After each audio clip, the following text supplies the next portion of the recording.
Good afternoon friends. आधीच्या तासाला आपण हवेच्या प्रदूषणाचे काही परिणाम बघितले की मुंबई सकट काही किनारपट्टीच्या शहरांना कसा धोका निर्माण झालाय. संपूर्ण जगातच समुद्र पातळीत वाढ होते. आर्क्टिक आणि अंटार्क्टिका तुम्ही भूगोलात शिकला असाल. तिकडचे बर्फनग मोठेच्या मोठे हिमनग वितळून समुद्राच्या पाण्यात वाहत जात आहेत आणि संपूर्ण जगामधल्याच समुद्राच्या पातळ्यांमध्ये वाढ होते. तुम्ही म्हणाल समुद्राची पातळी वाढली तर काय झालं, पाणी जास्त झालं? नाही, ते पाणी जमिनीवर येणार आणि त्याच्यामुळे जमिनीला धोका आहे. आता हे एक चित्र बघूया. इथे बघा, पहिलं आधीच्या तासाला आपण बघितलं की वाहनं, कारखाने, घरगुती इंधन या सगळ्या इंधनांच्या ज्वलनामुळे sulphur dioxide, nitrogen dioxide, carbon dioxide, शिवाय CFC, मिथेन असे बरेच प्रदूषण करणारे वायू हवेत सोडले जातात. याशिवाय धूर आहेच, दिसतोय तुम्हाला चित्रात. ही सगळी ऑक्साइड्स आहेत. ही ऑक्साइड आता ह्याच्यातच ह्याच्यापासूनच याच हवेपासून ढग बनले. तर ही ऑक्साइड ढगांमध्ये जे पाणी आहे पावसाचं ते बाष्परूपात आहे. त्या बाष्परूपात ही ऑक्साइड्स मिसळतात आणि आपण शिकलो आधीच्या धड्यामध्ये की अधातू कार्बन, सल्फर, नायट्रोजन यांच्या अधातूंचे जे ऑक्साइड असतात ती आम्लधर्मी असतात. म्हणजे ती पाण्यात मिसळली की आम्ल तयार होतं. मग ते सल्फ्युरस आम्ल असेल, सल्फ्युरिक आम्ल असेल, नायट्रस आम्ल, कार्बोनिक आम्ल, ही आम्ल तयार होतात. ती पावसाच्या पाण्यातच राहतात विरघळलेल्या अवस्थेत. आणि जेव्हा पाऊस पडतो तेव्हा ते पाणी आंबट असणार ना, आम्लयुक्त असणार. अशा आम्लयुक्त पाण्याला म्हणतात आम्लवर्षा किंवा ऍसिड रेन. हा हवेच्या प्रदूषणाचा अतिशय घातक परिणाम आहे. आता हे पावसाचं पाणी जमिनीवर पडलं तर प्राणी आणि वनस्पती, प्राण्यांची त्वचा भाजते, जंगलातल्या किंवा इतर कुठच्या. वनस्पतींची पानं बघा इथे कसं झालंय, उजाड झाल्या वनस्पती. प्राणी आणि वनस्पतींची हानी होते. हेच पाणी वाहत जाऊन जेव्हा नद्या आणि समुद्रांमध्ये मिळतं तिकडच्या प्राण्यांची आणि वनस्पतींची हानी होते. म्हणजेच ही आम्लवर्षा वनस्पती, प्राणी, जमीन, पाणी सगळ्यांसाठी घातक आहे. परिणाम काय होतात बघा. आम्लयुक्त पावसामुळे मृदेची म्हणजे मातीची, पाण्याच्या साठ्याची, नद्या, तलाव, समुद्र यांची आम्लता वाढते. आता पाणी आंबट झालं तर त्याच्यातले जलचर प्राणी, वनस्पती आणि संपूर्ण जंगलातली जीव, इथे झाडं उजाड दिसतात, जीवनाची हानी होते आणि संपूर्ण परिसंस्थेवर विपरीत परिणाम होतो. ऍसिड चांगलं का या सगळ्या झाडांना आणि प्राण्यांना आणि पाण्याला? नाही. याशिवाय इमारती, धातूंचे पुतळे, ऐतिहासिक वास्तू, लोखंडाचा आणि सगळ्याचा वापर केलेले पूल, धातूच्या मूर्ती, तारेची कुंपणं या सगळ्यांचं आम्लामुळे क्षरण होतं. क्षरण आपण शिकलो आधीच्या धड्यात. झीज होते, झिजून जातात धातू त्याच्यातले. तिसरा परिणाम आहे आम्ल पर्जन्यामुळे अप्रत्यक्षपणे कॅडमियम, मर्क्युरी म्हणजे पारा यासारखे जड धातू वनस्पतीमध्ये शोषले जातात आणि अन्न साखळीत शिरतात. याचा अर्थ काय? तर पावसाच्या पाण्यात कॅडमियम आणि मर्क्युरी नाहीये, पण मातीमध्ये जे असतात हे धातू, जड धातू म्हणतात त्यांना, शिस पण आहे ह्याच्यात. तर ते आम्लामुळे त्याचे असे क्षार तयार होतात, कॅडमियम, शिस, पारा, की ते क्षार वनस्पतीच्या पाण्याबरोबर, वनस्पती जे पाणी शोषतात त्याच्याबरोबर वनस्पतीच्या शरीरात शिरतात. वनस्पतीच्या शरीरातून ते प्राण्यांच्या शरीरात जातात. म्हणजेच अन्न साखळीमध्ये त्यांचा प्रवेश होतो. वनस्पती सुद्धा विषारी होतात. त्या वनस्पती ज्यांच्या शरीरात गेल्या ते प्राणी विषारी होतात. म्हणजेच त्यांचा अन्न साखळीत विषाचा प्रवेश केला जातो आणि याला कारण असते आम्लवर्षा. जलाशय आणि जलवाहिन्या यांच्यातलं पाणी आम्लयुक्त झालं तर जलवाहिन्यांच्या विशिष्ट धातूंचं आणि प्लॅस्टिकचं पेय जलात निक्षालन होतं. आता बघा, ऍसिड युक्त पाणी जलवाहिन्या म्हणजे पाईप मधून जातंय तर तो धातूचा पाईप असेल तर क्षार तयार होणार धातूचे, ॲल्युमिनियमचे वगैरे, लोखंडाचे. प्लॅस्टिकचा असेल पाईप तरी सुद्धा ऍसिडचा त्याच्यावर परिणाम होतो आणि त्याचं पेयजलामध्ये निक्षालन होतं. म्हणजे काय, हे क्षार पिण्याच्या पाण्यात मिसळतात, तिथून आपल्या शरीरात जातात आणि आरोग्याच्या गंभीर समस्या उद्भवतात. बघा कुठे कुठे त्रास देते आम्लवर्षा. मग आता हे जे सगळे परिणाम आहेत हवा प्रदूषणाचे, की जागतिक तापमान वाढ होते, श्वसन मार्गाचे रोग होत आहेत, आम्लवर्षाचा त्रास आपल्याला सहन करावा लागतोय, त्याला प्रतिबंध कसा करणार? पहिलं म्हणजे कारखाने. त्याच्यातून बाहेर पडणाऱ्या धुरात अनेक दूषित कण असतात. हल्ली सगळ्या कारखान्यांना बंधनं घातलेली आहेत की हवा प्रदूषण नियंत्रण करणारी यंत्रणा. तुम्ही जर धूर किंवा इतर काही वायू सोडत असाल तर त्याच्यातले घातक पदार्थ सगळे शोषून घेऊन मगच ते वायू हवेत सोडायचे. ह्याच्यावर बंधनं आलेली आहेत. निरोधक यंत्रणा, अरेस्टर्स, म्हणजे त्याच्यातले जे प्रदूषक आहेत ती थांबवून ठेवायची. गाळणी यंत्र म्हणजे फिल्टर्स, जे घनरूप कण आहेत, स्थायीरूप, काजळी, ॲस्बेस्टॉसचे कण, इतर काही कण, ते गाळणीतूनच बाहेर पाठवायचे. म्हणजे त्याच्यातले कण सगळे पुन्हा कारखान्यात राहतील, हवेत मिसळणार नाहीत. जर जीवाणू आणि रोगजंतू मिसळणं थांबवायचं असेल तर पहिला त्याला कारणीभूत असतो कचरा. दुर्गंधी पसरवणारा जो कचरा असतो त्याची योग्य विल्हेवाट लावायची, म्हणजे दुर्गंधी सुद्धा टळेल आणि शिवाय त्याच्यातून जे रोगजंतू हवेत मिसळतात ते टाळले जातील. आण्विक चाचण्या, रासायनिक अस्त्रे. आता हा तुमच्या विषय म्हणजे तुमच्या बाहेरचा विषय आहे. विविध देश असतात, ते स्वतःची शक्ती किती आहे युद्धाच्या काळात ते दाखवण्यासाठी आधीच चाचण्या, अणुबॉम्ब तयार करतात, हायड्रोजन बॉम्ब तयार करतात आणि त्याच्या चाचण्या घेतात. इतर देशांना कळतं की या देशाकडे भरपूर पॉवर आहे, ह्याच्यावर आपण हल्ला नकोय करायला. रासायनिक अस्त्रांच्या चाचण्या, यांचा वापर हा योग्य नियंत्रण असला, खरं तर व्हायलाच नकोय. युद्ध हवी आहेत का आपल्याला? नाही. युद्धाचे इतर जे दुष्परिणाम आहेत त्याच्यात हा पण एक आहे, आण्विक चाचण्या आणि रासायनिक अस्त्रांचा वापर. त्याच्यामुळे सुद्धा हवेचं प्रदूषण रोखलं जाईल जर नियंत्रण असलं तर, बंदी आणली तर. CFC निर्मिती, क्लोरोफ्लोरोकार्बनच्या निर्मितीवर बंदी आणावी. हे सगळे उपाय जर अवलंबले तर हवेच्या प्रदूषणाला आळा बसेल. मग आधीच्या तासाला मी जी गोष्ट सांगितली होती, एअर क्वालिटी इंडेक्स, हवेच्या गुणवत्तेचा निर्देशांक. भूपृष्ठाजवळ जी हवा आहे त्याच्यातला ओझोन, SO2, CO, NO2 हे सगळे प्रदूषक जे हवे आहेत, वायू आहेत, कणीय पदार्थ, यांचं प्रमाण दररोज मोजलं जातं आणि ते बोर्डवर लावलं जातं नागरिकांना समजण्यासाठी. मोठ्या शहरांमध्ये जिथे जास्त रहदारी असते त्याच्या मुख्य चौकात असे फलक असतात आणि त्याच्यातून लोकांना कळलं पाहिजे की आपण किती प्रदूषित करतोय हवा आणि कधी आपण शहाणे होणार. त्याच्यासाठी हा निर्देशांक असतो. आणखी एक तुमच्या आवडीचा विषय आहे चित्रकला. रंगकाम, तैलचित्र जे लावलेली असतात, नायलॉन कापड, सुती कपडे, रेयॉन कपडे, कातडी वस्तू आणि कागद, यांचा परिणाम सल्फर युक्त हवा, sulphur dioxide, sulphur trioxide, SO2, SO3, H2S, हे सल्फर युक्त सगळे जे वायू आहेत. सल्फर हा विरंजक आहे, म्हणजे तो रंगहीन करतो वस्तूंना.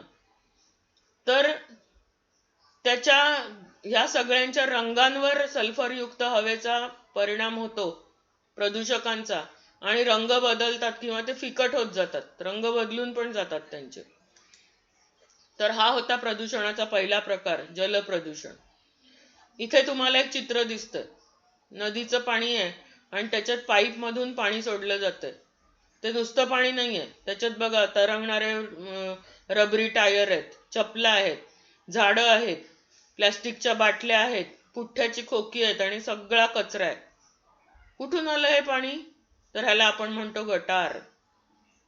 संपूर्ण गावाचं किंवा शहराचं जे फेकून दिलेलं पाणी असतं, आंघोळीचं किंवा गटाराचं, त्याचं जे पाणी आहे ते पाणी बाहेर गटारातून कुठे सोडायला हवं? तर रिकाम्या जागेत एखाद्या.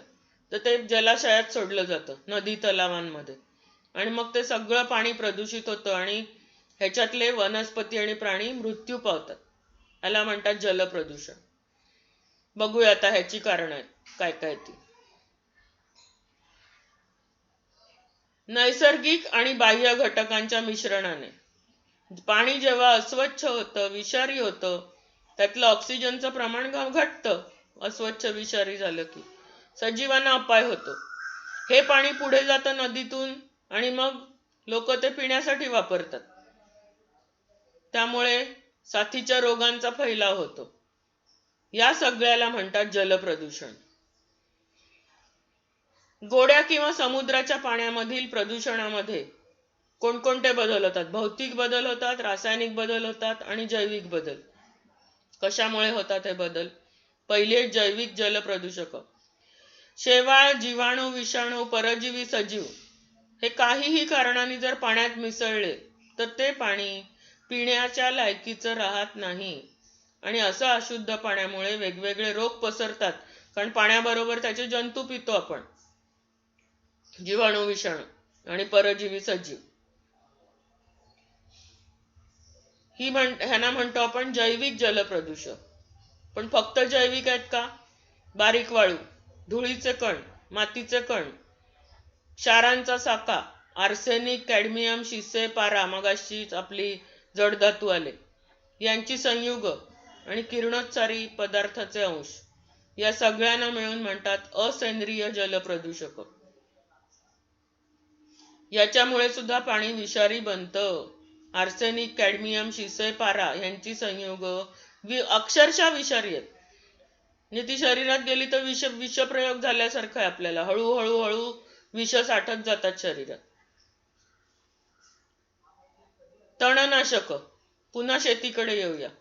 तणनाशक, कीटकनाशक, खत, रासायनिक खत, सांडपाणी आणि कारखान्यातली उत्सर्जक, ही सगळी जेव्हा पाण्यात मिसळतात तेव्हा त्यांना आपण म्हणतो सेंद्रिय जलप्रदूषक. यांच्यामुळे पाणी विषारी बनतं. तामिळनाडू राज्यात कातडी कमावण्याची अनेक केंद्र आहेत आणि त्याच्यातून बाहेर टाकलेलं पाणी पलार या नदीत सोडलं जातं. त्यामुळे या नदीचं नाव बदलून पझर असं केलंय. तिकडच्या भाषेत पझर म्हणजे गटार. इतकी घाणेरडी ती नदी झालेली आहे. कोणी केली? माणसाने. पाणी प्रदूषणाची पुन्हा नैसर्गिक कारणं, मानवनिर्मित कारणं आणि त्यांचे परिणाम. जर जलपर्णीची वाढ खूप झाली, काही काही तळी तुम्ही बघितली असतील, ती हिरव्यागार झाडांनी व्यापलेली असतात, पाणी दिसत नाही, ती जलपर्णी असते. त्यामुळे प्राणवायू म्हणजे ऑक्सिजनचं प्रमाण कमी होतं. ऑक्सिजन जर खाली पाण्याला मिळाला नाही, उजेड प्रकाश मिळाला नाही, तर पाण्याचा नैसर्गिक गुणधर्म बदलतो आणि जलपर्णीची वाढ होते. तिकडचा पाणी कुजलं, अक्षरशः कुजतं. म्हणजे तिथे वनस्पती प्राणी वाढू शकत नाहीत त्या घाणेरड्या पाण्यात. म्हणजे एक प्रकारची वनस्पती आहे जी पाण्याला प्रदूषित करते. जर पाण्यामध्ये प्राणी आणि वनस्पतींचे अवशेष सडले, कुजले, तर त्याच्यामुळे सुद्धा पाणी प्रदूषित होतं. नदीच्या प्रवाहाने पात्र बदललं तर गाळ येतो आणि ते पाणी प्रदूषित होतं. जमिनीची धूप झाली म्हणजे जर जमिनीवर झाडं नाही आहेत मातीवर, तर पावसाच्या पाण्याबरोबर सगळी माती वाहून जाते. ती शेवटी नद्या आणि समुद्रांना मिळते. त्याला म्हणतो आपण जमिनीची धूप, माती वाहून जाणे. त्याच्यामुळे जीवाणू सारखे सूक्ष्मजीव, अजैविक आणि जैविक दोन्ही घटक पाण्यात मिसळतात आणि धूप झाली की पाणी प्रदूषित होतं. कवक म्हणजे बुरशी. पाण्यात जर पदार्थ कुजत असतील तर त्याच्यावर कवक आणि जीवाणूंची वाढ होते, पाणी प्रदूषित होतं. शेवाळ खूप वाढलं तरी पाणी अस्वच्छ होतं. आणि जर पावसाच्या पाण्यातून जमिनीवरचे कृमी, किडे वाहत पाण्यात गेले तरी ते पाणी पिण्यायोग्य किंवा इतरांना वापरण्यायोग्य राहत नाही. हे निसर्गातलेच परिणाम की जे थोड्या प्रमाणात असतात. पण मानव निर्मित कारण बघा, त्याचं प्रमाण पण जास्त असतं. सांडपाणी, इथे जे चित्र दिसतंय हे सांडपाण्याचं आहे, गटारातलं सांडपाणी. मैला नदीच्या वाहत्या पाण्यात किंवा जलाशयात, तलावांमध्ये सोडलं गेला तर ते पाणी प्रदूषित होतं. कापड, साखर, कागद, लोह, चर्मोद्योग, दुग्ध प्रक्रिया, सगळ्याच प्रकारचे कारखाने. या उद्योगातून काय काय सोडलं जातं? रंग, विरंजक रसायनं वेगवेगळी, चामड्याचे तुकडे, तंतू, पारा, शिस हे पाण्यात सोडले की ते पाणी विषारी होतं. वाहतूक, बोटीतून वाहतूक चालू असते कसली कसली खनिज तेलाची, ते तेल सांडलं, गळती झाली. टँकरची सफाई केली तरी पाण्यात तेल मिसळतं. तेलाचा तवंग आला की खालचे जे मासे आणि जलचर वनस्पती आहेत त्यांना ऑक्सिजन मिळत नाही, झालं पाणी प्रदूषित. रासायनिक खतं, विशेषतः फॉस्फेट आणि नायट्रोजन युक्त खतं, एंड्रीन, क्लोरीन, कार्बोनेट युक्त कीटकनाशक यांचा जर अतिवापर झाला तर वनस्पतींना दिल्यानंतर ती मातीत मिसळतात. पावसाच्या पाण्याबरोबर किंवा इतर कशाबरोबर वाहत जातात पाण्याबरोबर आणि प्रवाहाला मिळतात. नदी आणि समुद्र प्रदूषित होतात. इतर कारण ही तर पूर्णपणे मानवनिर्मित आहेत. नदीच्या पाण्यात मलमूत्र विसर्जन, कपडे धुणे, आंबाडी घायपात, पाण्यात चढवणे, जे आपण गोंडपाट वगैरे वापरतो ना, त्याचे घायपाताचे तंतू आधी पाण्यात कुजवावे लागतात आणि मग ते सुटे होतात. पण त्याच्यामुळे पाणी प्रदूषित होतं. माणसांचे मृत्यू झाले की त्याची रक्षा म्हणजे राख, अस्थि विसर्जन. कितीतरी आपल्या गैरसमजुती आहेत की माणसाच्या पाण्याची राख आणि हाडं हे निर्माल्य, पूजांच्या नंतर वापरलेली फुलं सुकलेली ही पाण्यात टाकायची. का? तर पाणी पवित्र असतं समुद्राचं. पण चांगल्या पाण्याचं आपण पावित्र्य आणि शुद्धता दोन्ही घालवून टाकतो हे सगळे कचरा टाकल्यामुळे. औष्णिक विद्युत केंद्रातून सांडपाणी सोडलं जातं, त्याचे पण घातक परिणाम होतात. आता बघूया हे परिणाम काय आहेत मानवावर, परिसंस्थेवर आणि इतर, एक एक बघूया. पाण्यात जर रोगजंतू असले तर कावीळ, विषम ज्वर म्हणजे टायफॉइड, त्वचा रोग, पचन संस्थेचे विकार होतात. प्रदूषित पाणी जर सतत प्यायला गेलं तर यकृत, मूत्रपिंड, मेंदू यांचे विकार होतात. हाडांमध्ये विकृती येतात आणि उच्च रक्तदाब कायमचा मागे लागतो. परिसंस्थेवर काय परिणाम होतात? वनस्पतींची वाढ खुंटते, होत नाही. वनस्पतींच्या प्रजातींचा काही तर प्रजाती नष्ट होऊन जातात, ज्यांना पाण्याचं प्रदूषण सोसत नाही असे नाजूक झाडं. पाण्यातील क्षारांचं प्रमाण वाढतं. विरघळणाऱ्या ऑक्सिजनचं प्रमाण घटतं. जलसंस्थेचं संतुलन बिघडतं. म्हणजे काय इथे दिसतंय तुम्हाला, वनस्पती आणि प्राणी दोघेही मृत पावले म्हणजे संतुलन बिघडलं. जलचर मरतात. समुद्र पक्ष्यांवर परिणाम होतो. इतर परिणाम बघा, पाण्याचे नैसर्गिक आणि भौतिक गुणधर्म बदलतात. रंग बदलतो.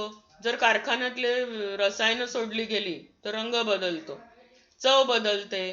कधी कधी पाण्याला घाणेरडा वास येतो या रसायनांमुळे आणि की कशा गटाराच्या पाण्यामुळे. उपयुक्त जीवजंतू जे आहेत ते या रसायनांमुळे नष्ट होतात. जमिनीची सुपीकता कमी होत जाते. हे पाणी जर नदीचं किंवा तलावाचं पाणी शेतीला वापरलं, प्रदूषित पाणी, शेती चांगली होईल का? जमीनच खराब होणार. पिकात विषारी तत्व समाविष्ट होतात. विषारी पाणी जर झाडांमध्ये गेलं शेतीमधून तर ते वनस्पतीच्या शरीरातून प्राण्यांच्या शरीरात आणि प्राण्यांच्या शरीरातून माणसाच्या शरीरात. म्हणजे पुन्हा मगाचाच शब्द आठवा आधीचा, की विषारी पदार्थ अन्न साखळीत प्रवेश करतात. प्रदूषणाचा तिसरा प्रकार मृदा प्रदूषण. आता तुम्ही म्हणाल माती, तिचं कसं काय प्रदूषण होतं? तुम्ही भूगोलात शिकलात की जमिनीने जो काही भाग व्यापलेला आहे त्याच्यापैकी काही भाग बर्फाने व्यापलाय, बर्फावरची टोपी आहे त्याच्यावर. काही भाग वाळवंटी आहे, तर काही भाग डोंगर आणि पर्वत यांनी व्यापलेला आहे. माणसाच्या वापराला उपयुक्त जमीन खूप कमी आहे, पण ती आपण इतकी वापरतो आणि इतकं त्याच्यावर काय काय करतो की तिची उत्पादकता कमी होते आणि ती खराब होत चालली आहे. त्याला म्हणतात मृदेचं प्रदूषण. कारण काय? भौतिक, जैविक, रासायनिक हे जे गुणधर्म आहेत मातीचे, त्याच्यात निसर्गाने फार बदल होतात आणि मानवी कृत्यामुळे जे बदल होतात तिची उत्पादकता कमी होते, पिकं कमी येतात, तेव्हा मृदा प्रदूषण झालं असं म्हणतात. म्हणजे पुन्हा इथे माणसाचा स्वार्थ आला. उत्पादकता कमी होते म्हणजे पिकं कमी येतात, पण एकंदर त्या मातीचं आपण नुकसान करत असतो. मातीत राहणारे जे आहेत सूक्ष्मजीव आणि इतर काही, त्यांच्या जीवनावर आपण परिणाम करत असतो, वनस्पतींवर परिणाम करत असतो. कसं ते बघूया. घरगुती टाकाऊ वस्तू, जैविक टाकाऊ पदार्थ, शेतीतून बाहेर पडणारे पदार्थ, याची 3 याद्या करायच्या. हे जर मातीत साचले तर माती कशी प्रदूषित होईल हे जरा तुम्ही विचार करून लिहायचं. ह्याचाच पुढचा भाग आहे ओला कचरा, सुका कचरा आणि घरोघरी शौचालय. काय आहे ते योजना, त्याची चर्चा करा आणि माहिती लिहा. मृदेच्या प्रदूषण झालं तर काय होतं? कारखान्यातले क्षारयुक्त आम्लयुक्त पाणी जसं पाण्यात मिसळतं तसं मातीत सुद्धा मिसळतं, माती नापीक बनते रसायनांमुळे. किरणोत्सारी पदार्थ आणि इतर प्रदूषक मातीतून पिकांमध्ये, पिकातून मानव अशा अन्न साखळीतून प्रवास करतात. मातीतून पिकांमध्ये पण जातं, पाण्यामध्ये पण जातात विषारी पदार्थ, प्राण्यांमध्ये आणि मानवांमध्ये जातात. म्हणजे अन्न साखळीत त्यांचा प्रवास होतो. जलप्रदूषण. जर माती प्रदूषित असेल तर पाणी प्रदूषणाचा धोका वाढतो, कारण मातीतून ही विषारी द्रव्य पाण्याच्या साठ्यात किंवा पाझरतात. अगदी वाहत गेले नाहीत माती बरोबर तरी जमिनीत मुरतात. पाझरतात म्हणजे मुरतात. जमिनीत जे पाणी असतं भूगर्भ जल त्याच्यात प्रवेश करतात आणि ते झरे जेव्हा विहिरीत तलावांमध्ये जातात तेव्हा ते पाण्यात मिसळतात, जीवजंतू आणि रसायन, आणि पुन्हा रोगांचा प्रसार होतो, पाणी विषारी होतं. आता ह्या तिघांचा आपसात काय संबंध आहे? मृदा प्रदूषण, हवा प्रदूषण आणि जल प्रदूषण एकमेकांशी कसा संबंध आहे? ओल्या कचऱ्याचं जर तुम्ही खतात रूपांतर न करता नुसता फेकून दिला तर तो सडतो, कुजतो. त्याच्यामध्ये हानिकारक रोगजंतूंची वाढ होते, ते वाहत्या पाण्यात मिसळलं जाऊन पाणी प्रदूषण होतं. शेतीसाठी कीटकनाशक, रासायनिक खतं, तणनाशक जास्त प्रमाणात वापरली जात आहेत हल्ली, त्यामुळे मृदा प्रदूषण होतं. ती फवारली जातात तेव्हा हवेचं प्रदूषण होतं आणि रासायनिक खतांचा वापर जास्त केला तर ती पाण्यात मिसळतात आणि पाणी प्रदूषण. म्हणजे एकाच रसायनांमुळे मातीचं, हवेचं आणि पाण्याचं सगळ्या प्रकारची प्रदूषण होतात. मानवी मलमूत्र, पशु पक्षी यांची विष्ठा ही मातीत मिसळली तर रोगजंतू जातात, म्हणजे मृदा प्रदूषण झालं. घाण तशीच राहिली तर त्याच्यातून दुर्गंधी सुटते, वायू बाहेर पडतात, हवा प्रदूषण झालं. ही घाण पाण्यात मिसळली, पाणी प्रदूषण झालं. म्हणजे याच्या मागे सगळ्यांच्या मानवी कृत्य आहेत, हे तुमच्या लक्षात आलं? कचरा टाकतं कोण? झाडं, वनस्पती, प्राणी की माणूस? आपण टाकतो. कीटकनाशक, रासायनिक खत आणि तणनाशक कोण वापरतं? माणूस.